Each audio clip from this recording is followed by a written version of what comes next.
Olá, caríssimos alunos do curso de Física do CPM Juazeiro, tudo bem com vocês? Eu espero que sim. Eu me chamo André Rodrigues e eu estou aqui na presença da minha filha, da minha querida filha Ana Júlia. Tudo bom, Ana Júlia? Olá, tudo bem? Ana Júlia sempre alto astral.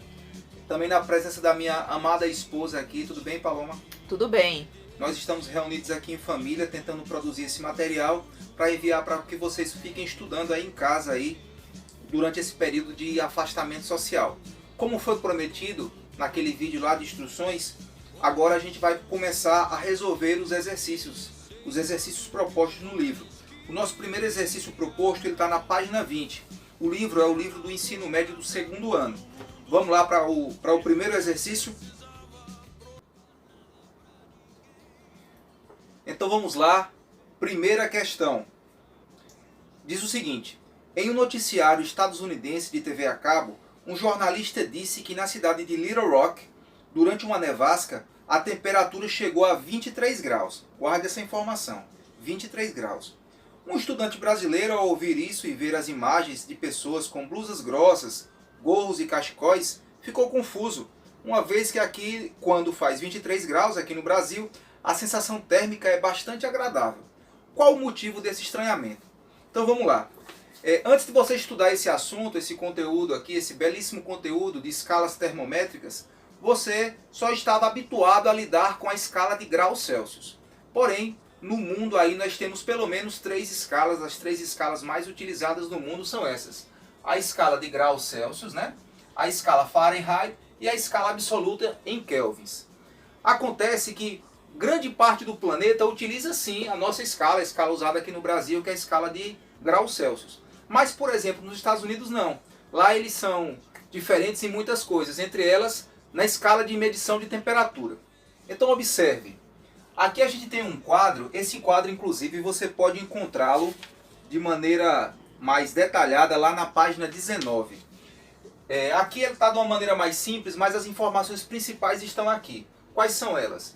Eu tenho aqui a informação do ponto de congelamento da água, certo? Ou seja, a água ela congela na temperatura, na escala de graus Celsius, ela congela a 0 graus. Isso é uma coisa que a gente já tem, esse conhecimento. Antes até de estudar física, né? A gente é acostumado a lidar com essa informação, que a água congela a 0 graus. Agora é 0 graus Celsius. E que a água entra em ebulição, que ela ferve, né? Lá em 100 graus Celsius. Porém, lá nos Estados Unidos, por exemplo, o caso em tela aí, lá nos Estados Unidos, a água, ela congela na escala deles, o ponto de congelamento lá é 32. Observe, 32 graus Fahrenheit.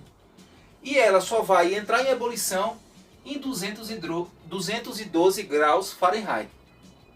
Aí você diz, sim, e o que é que isso tem a ver com a questão? Veja bem, quando o brasileiro, o estudante brasileiro, pensou assim, mas aqui no Brasil 23 graus é bem tranquilo, é bem agradável a sensação.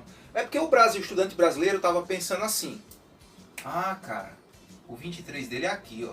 Ele está pensando em graus Celsius, certo?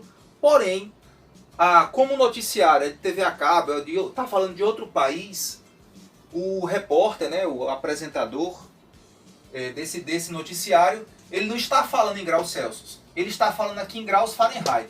Agora, olhando para essa tabela, olhando para esse quadro, comparativos de escalas termométricas, onde é que você acha que vai ficar o 23 graus aqui em Fahrenheit? Concorda comigo que o 23 é um número que está... O 23 é um número que vai estar abaixo aqui do 32? Ora, 23, concorda comigo que ele fica abaixo do que 32? Concorda? Concordo. Ótimo. Eu quero a participação da turma. Perfeito. Se ele está abaixo do 32, e o 32 em graus Fahrenheit é o ponto de congelamento da água, o que é que isso quer dizer? Meu amigo, quer dizer que lá está muito frio. Se você jogar água na calçada lá, ela congela. E é por isso que o estudante aí da situação, que não é estudante do CPM, fosse estudante do CPM, ele ia desconfiar logo. Estados Unidos, lá a temperatura é medida em Fahrenheit. Batata. Lá está frio mesmo, porque 23 graus em Fahrenheit é uma temperatura abaixo do ponto de congelamento da água. Entendeu por que os cabas estão tudo agasalhados? Vamos agora para a segunda questão dos exercícios propostos. Qual dessas temperaturas é a maior? 0 Kelvin, 0 graus Celsius ou 0 graus Fahrenheit? Para que a gente responda esse questionamento do autor aí de forma mais consciente, é necessário resgatar o conceito de temperatura. Você lembra, você estudou, que temperatura é aquela grandeza física que mede o grau de agitação das partículas. Então, é colocado na escala o seguinte: quanto mais acima na escala essa temperatura estiver, maior é o grau de agitação dessas partículas, dessas moléculas.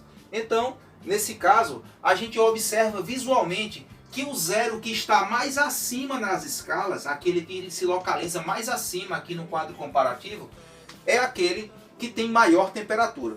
Então, respondendo à pergunta do autor aí, qual dessas temperaturas é a maior? Você já pode marcar aí que a temperatura maior é 0 graus Celsius.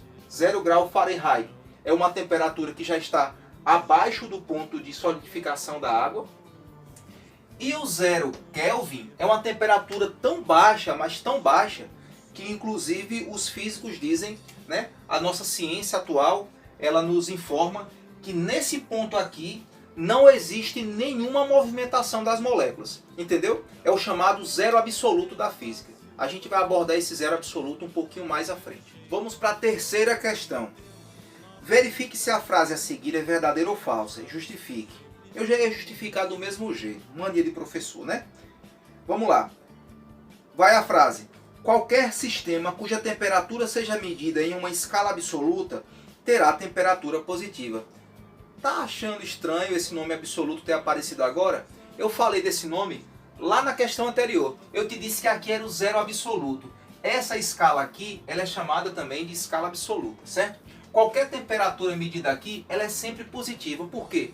Porque o zero do Kelvin, o zero da escala Kelvin, ele já coincide com a menor temperatura possível na natureza, que é quando as partículas já estão paradas. E como temperatura ela é a grandeza que mede o grau de agitação das partículas, das moléculas, melhor dizendo, e as moléculas já estão paradas, não existe como diminuir ainda mais, certo? Entendeu o que eu falei? Se temperatura é aquela grandeza física que mede o grau de agitação das moléculas, e as moléculas já estão paradas aqui no zero, então não há o que se falar em menos alguma coisa, entendeu?